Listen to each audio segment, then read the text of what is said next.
Hello everyone, कैसे हैं आप सब और क्या हाल समाचार हैं आपके। देखिए, रिलायंस एजीएम का आपको इंतजार था, वो हो गया। तो अब हम जो ट्रेडर हैं या इन्वेस्टर हैं उसमें क्या मिला है ये देखने वाली बात होगी। तो ट्रेडर को चार्ट पे चलना पड़ेगा और इन्वेस्टर को जो इनका अलग अलग बिजनेस है, चाहे जियो है, चाहे रिलायंस रिटेल है, चाहे O2C है या और नई नई चीज़ें जैसे हीरोनेबल के बारे में बातें करते हैं, तो और क्या क्या बातें की है जहां पर ये पैसा लगाने वाले हैं वो हमारे काम की हो सकती है, जिससे हम ये समझ सकते हैं कि आने वाले समय में रिलायंस आपको कितना रिटर्न दे सकता है। लेकिन कल एक वीडियो हमने ये बनाई थी कि रिलायंस एजीएम हो जाने के बाद रिलायंस का शेयर कितनी बार तेजी करता है या मंदी करता है।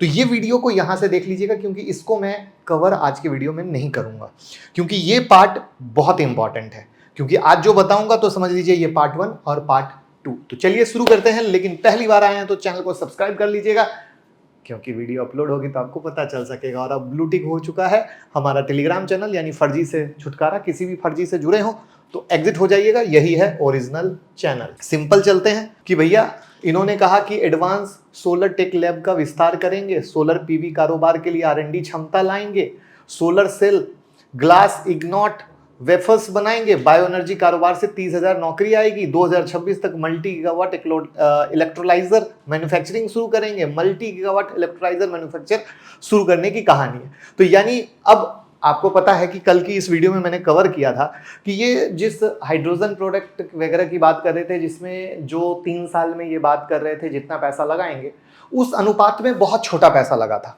जो हमने यहां पर कवर किया तो कहा था ये बहुत शॉकिंग फैक्ट है। बट इंपॉर्टेंट क्या है कि ये आगे उस चीज को कंटिन्यू कर रहे हैं।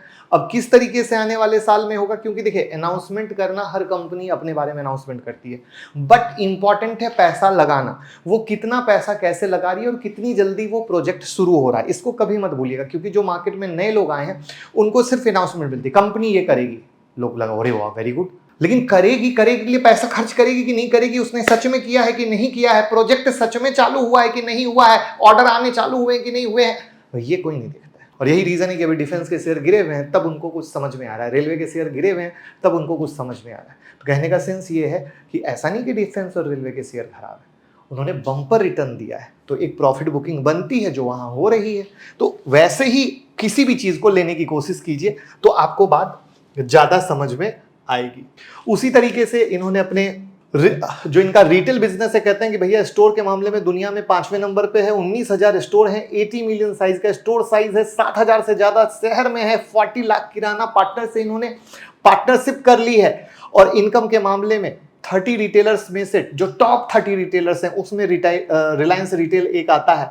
3.2 करोड़ वेयर हाउसेस के साथ भैया ये सप्लाई कर रहे हैं। 2024 में 3.06 लाख करोड़ का रेवेन्यू जनरेट किया है, 100 करोड़ का फुटफॉल है इनके स्टोर पर, और सभी चैनल में कुल 125 करोड़ का ट्रांजैक्शन है। ये जो रिलायंस रिटेल का सारे इनके जो है ना, उसमें 30 करोड़ कस्टमर है। अब इसमें कुछ बिग बेट खेला है, वो क्या है वो लास्ट में बताएंगे, मिस मत कीजिएगा। अब जियो में बात करें, 1.5 करोड़ सब्सक्राइबर है भैया इनका। न्यूज 18 चुनाव के दिन भैया टॉप पे रहा। उसके बाद CNBC 82% व्यूअरशिप रहा। मनी कंट्रोल मतलब एक पूरी अपनी बात बताई है। जियो टीवी प्लस के जरिए 860 टीवी चैनल मिलेंगे। अपने बिजनेस को बताने की कोशिश की है, जहां पर इंपॉर्टेंट क्या है, इंपॉर्टेंट ये है जियो क्लाउड में सभी तरह के डेटा स्टोरेज सेवा लाएंगे, जियो फोन कॉल AI लॉन्च करेगा, ठीक है। अगले 3 साल में जियो EBITDA दुगुना का अनुमान कर रहे हैं, ये आपके लिए इंपॉर्टेंट है। मीडिया कारोबार में 10,000 करोड़ इनकम हासिल की है। अब देखना है किस तरीके से स्पोर्ट्स कारोबार में 62% की ग्रोथ दिख रही है। तो दीज आर द थिंग जहां पर ये मान रहे हैं कि हम इसको बेहतर हो रहा है। अब आते हैं इनका जो सबसे नेक्स्ट मास्टर स्ट्रोक है, AI। हर इंडियन को AI से जोड़ने का वादा। जियो ब्रेन के नाम से आर्टिफिशियल इंटेलिजेंस कंपनी लाएगी, घर घर पहुंचाएगी, हर इंसान तक पहुंचाएगी। गुजरात के जामनगर में AI डेटा सेंटर बनाएंगे, दुनिया में सबसे सस्ती AI सेवा देंगे। Jamnagar data centre green energy से लैस होगा और सभी तक AI सर्विस पहुंचेगी। तो ये है इस एजीएम का पहला नया मास्टर स्ट्रोक। अब ये कैसे क्या होगा ये देखने वाली बात है, बट ये एक बिग अनाउंसमेंट पे है। वहीं पर जो इनका O2C का बिजनेस है उसके बारे में भी इन्होंने कुछ चीजें बताई हैं जो आपके स्क्रीन पर है, आप रोक कर पढ़ सकते हो। इंपॉर्टेंट क्या है, O2C बिजनेस में कंपनी की 5.64 लाख करोड़ की इनकम है। O2C बिजनेस में 62,393 करोड़ का EBITDA है। कई नए ग्रेड शामिल किए गए हैं क्रूड प्रोसेसिंग में। इसको बेहतर करना और बेहतर को आगे बढ़ाना।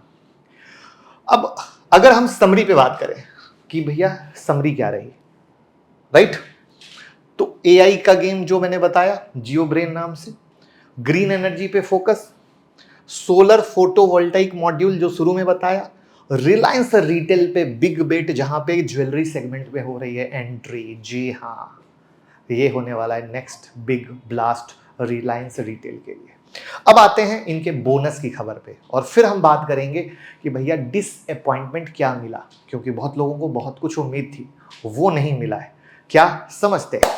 तो सबसे पहले भैया आज कहा है कि 5 सितंबर को होने वाली बोर्ड मीटिंग में शेयर होल्डर को 1:1 के रेशियो में बोनस इशू जारी करने पर विचार करेगी और सिफारिश करेगी। तो ये है गुड न्यूज। आप सुनकर खुश हुए या नहीं, पहले तो कमेंट में बता दीजिए, क्योंकि चार्ट भी देखेंगे और किसकी खबर थी जो आपको नहीं मिली उस पर भी आएंगे। लेकिन उससे पहले बोनस शेयर की थोड़ी सी हिस्ट्री देख लेते हैं।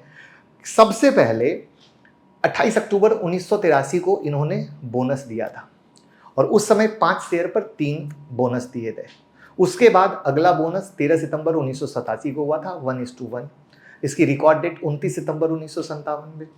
उसके बाद अगला बोनस इशू का ऐलान 7 अक्टूबर 2009 को किया गया था, तब भी 1:1। रिकॉर्ड डेट 27 नवंबर 2009। उसके बाद अगला बोनस इशू 21 जुलाई 2017 को किया गया था, वहां भी 1:1। रिकॉर्ड डेट 9 सितंबर। अगर इनके राइट इशू पे आए तो पहला राइट इशू 30 सितंबर 1991 को आया था। इसमें 20 शेयर पर एक राइट इशू, रिकॉर्ड डेट था 12 अक्टूबर 1991। दूसरा आया था 30 अप्रैल 2020, कोविड का समय अगर आपको याद हो तो। इस समय 15 शेयर पर एक राइट इशू और इसकी रिकॉर्ड डेट थी 14 मई 2020। तो ये है बोनस की बात। बट इंपॉर्टेंट क्या है? इंपॉर्टेंट ये है, लोगों को उम्मीद थी रिलायंस रिटेल के आईपीओ के बारे में कुछ बात होगी, लोगों को उम्मीद थी जियो के आईपीओ के बारे में बात होगी, बट ऐसा कुछ देखने को नहीं मिला। तो ये है डिसअपॉइंटमेंट। बट धंधे की जो बात की गई है, जो चीजों की बात की गई है, उसके आधार पर ऐसा माना जा रहा है कि भैया क्या कंपनी अच्छा ग्रोथ कर सकती है। और यहां पर टेक्निकल लेवल पे ये एक टॉप है जहां से गिरा, और ये दूसरा टॉप आज भी एजीएम के समय भी मार्केट ने प्राइस एक्शन को फॉलो किया और वहीं से गिरा। तो ये हुआ इसका ब्रेकआउट लेवल। तो जैसा कि मैंने बताया था कि एजीएम के बाद मार्केट कैसा चलता है वो वहां से देखिएगा, बट टेक्निकली कहता है ये डबल टॉप के ब्रेकआउट पर खड़ा है। तो ओवरऑल देखा जाए तो ठीक ठाक था। एआई के बारे में बात हुई, अपने रिन्यूएबल के बारे में बात हुई, बट मेरी नज़र में कुछ खास बात तो नहीं हुई। रिलायंस रिटेल इनका बढ़ रहा है, जियो बढ़ रहा है, रिलायंस रिटेल में ज्वेलरी ले आए, वो तो देखो इंडिया में क्या होने वाला है, 20-25 कॉर्पोरेट हाउस रहेंगे, वही सारा धंधा करने वाली है। सिंपल सी कहानी है, ये दिमाग में बैठा लीजिए।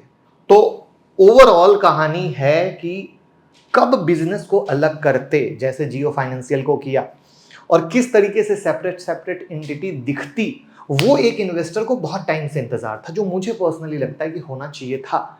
बट लेट्स सी, ये अंबानी भाई हैं, मोटा भाई हैं, इनकी सोच, इनकी कंपनी कब क्या करती है। बट एज एन इन्वेस्टर नजर रखते हैं क्या कैसे पैसे लगाते हैं।